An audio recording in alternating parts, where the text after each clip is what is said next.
Price Lord. ஆண்டவராகிய இயேசு கிறிஸ்துவின் நாமத்திலே உங்களை அன்போடு வாழ்த்துகிறேன்.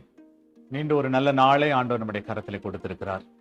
கர்த்தருடைய கரம் இந்த நாளிலே நம்மோடு கூட இருப்பதாக. இந்த நாளிலே தேவ வசனம் ஆதியாகமம் 15ஆம் அதிகாரம் 1ஆம் வசனம். இந்த காரியங்கள் நடந்த பின்பு கர்த்தருடைய வார்த்தை ஆபிரகாமுக்கு தரிசனத்திலே உண்டாகி, அவர், ஆபிராமே, நீ பயப்படாதே, நான் உனக்கு கேடகமும் உனக்கு மகா பெரிய பலனுமாயிருக்கிறேன் என்று கர்த்தர் சொல்றார். நான் பெரிய பலனாய் உன் கூட இருக்கிறேன். ஆபிரகாம் கர்த்தரை அழைத்தார்.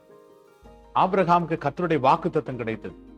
ஆனால் அந்த வாக்குத்தத்தம் நிறைவேறாத ஒரு சூழ்நிலையில சோர்ந்து போய் அவர் நின்று கொண்டிருக்கும் போது கர்த்தர் தரிசனமாகி ஆபிரகாமோடு கூட சொல்றார், நான் உனக்கு மகா பெரிய பலனுமாயிருக்கிறேன். தேவ பிள்ளைகளே, நமக்கு பெரிய பலன் எதுனா நம்முடைய படிப்பு அல்ல, நம்முடைய அந்தஸ்து அல்ல, நம்முடைய உறவினர்கள் அல்ல, நம்முடைய குடும்ப கௌரவம் அல்ல, நாம் சம்பாதிக்கிற பணம் அல்ல, ஒருவேளை நம்முடைய ஒரு பெரிய வேலையில் இருக்கிறோம், அதல்ல. அதெல்லாம் உலக பிரகாரமான பலன். ஆனா நம்முடைய ஆவிக்குரிய வாழ்க்கையில, நம்முடைய ஆவிக்குரிய வாழ்க்கையிலும் நம்முடைய சரீர பிரகாரமான வாழ்க்கையிலும் நமக்கு மிகுந்த பலன், மகா பெரிய பலனா இருக்கிறவரு நம்முடைய ஆண்டவர் ஒருத்தர் தான், நம்முடைய கர்த்தர் ஒருத்தர் தான். அவர் சொல்றார், நான் உனக்கு மகா பலனா இருக்கிறேன்.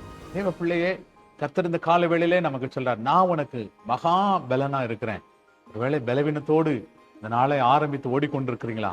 நீங்க பலத்தோடு திரும்புவீங்க. ஏன்னா கர்த்தர் நமக்கு பலனா இருக்கிறார். அவரே நமக்கு பலனை கொடுத்து, அவரே நமக்கு சத்துவத்தை கொடுத்து, அவரே நமக்கு இரக்கத்தை பாராட்டி நம்மோடு கூட இருந்து நம்மை நடத்துவார். ஜெபம் பண்ணலாமா? பிதாவே, ஏசப்பா, நாங்கள் நன்றி செலுத்துகிறோம். நீர் எங்களுக்கு மகா பெரிய பலனா இருக்கிறதற்காக ஸ்தோத்திரப்பா.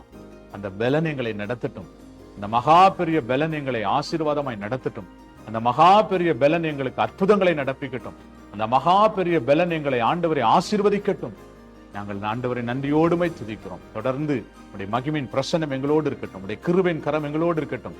எங்களை நடத்துங்கப்பா, நடத்துங்க. ஒவ்வொருவருக்கும் நீர் பலனாய் இருக்கிறதை ஆண்டவரை, தேவ பலனை அவர்கள் பெற்றுக்கொண்டு உணர உதவி செய்யும். இயேசுவின் நாமத்தில் வேண்டிக் கொள்கிறோம் நல்ல பிதாவே. Amen, amen, amen. Praise the Lord. God bless you. கர்த்தர் உங்களை ஆசீர்வதிப்பார். ஆமென்.